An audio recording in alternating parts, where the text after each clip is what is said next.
আজ আমি তোমাদের একটা সুপার পাওয়ারের একটা হেয়ার অয়েল বানিয়ে দেখাবো, যেটা ম্যাসেজ করলে হেয়ার রুটগুলোতে সেটা কিন্তু হেয়ার ফলটাকে অনেকটা রিডিউস করবে আর নতুন বেবি হেয়ার হতেও আমাদের হেল্প করবে। তো আর দেরি না করে দেখে নিই এটা বানাতে কি কি লাগছে আর কিভাবে বানাতে হবে।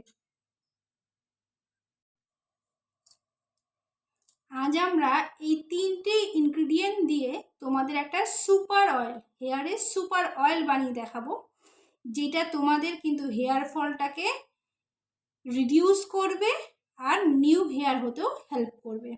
ঠিক আছে, তো এটা বানাতে আমাদের লাগবে হলো অনিয়ন রস মানে পেঁয়াজের রস, ক্যাস্টর অয়েল আর আমন্ড অয়েল।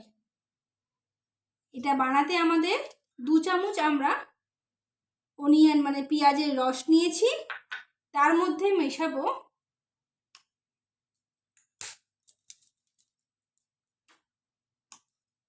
হাফ চামচ ক্যাস্টর অয়েল।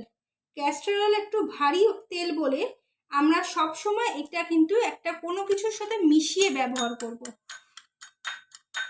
আর এটা যদি আমরা মানে যদি রাতে ওভার নাইটে ব্যবহার করে পরের দিন আমরা শ্যাম্পু করি সেটা খুবই ভালো হবে, কিন্তু কেউ যদি সময়ের জন্য করতে না পারবো তাহলে আমি বলবো শ্যাম্পু করার 2 ঘন্টা আগে এই জিনিসটা তোমরা মেখে নিও। একটু স্কার্ভে মেখো, মানে রুট যেটা আমাদের হেয়ার রুট বলি যাকে আমরা, সেই রুটে একটু ম্যাসাজ করে হালকা হাতে ম্যাসাজ করে মেখো।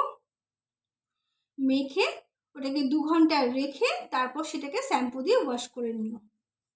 ঠিক আছে, এর মধ্যে আমাদের 2 চামচ পেঁয়াজের রস ছিল, তার মধ্যে আমরা হাফ চামচ ক্যাস্টর অয়েল দিয়েছি আর 1 চামচ আমন্ড অয়েল দেবো। এটা কিন্তু একটা সুপার পাওয়ার, আমি বলবো সুপার পাওয়ার একটা হেয়ার অয়েল। তোমরা এই জিনিসটা মেখে দেখো, তোমরা 7 দিনে রেজাল্ট পাবে। তোমরা যদি উইকে এটা 2 দিন করতে পারো খুবই ভালো, আর যদি সময়ের জন্য করতে না পারো তাহলে আমি বলবো তোমরা 1 দিন অন্তত এই অয়েল ম্যাসেজটা কিন্তু করো। এই অয়েল ম্যাসেজটা তোমরা রাতে করে যদি তুলো দিয়ে ভিজিয়ে বা হাতের মধ্যে নিয়ে একটু ভালো করে হেয়ারের রুটগুলোতে একটু ম্যাসেজ করো, তাহলে কিন্তু খুব ভালো ওটা রেজাল্ট পাবে।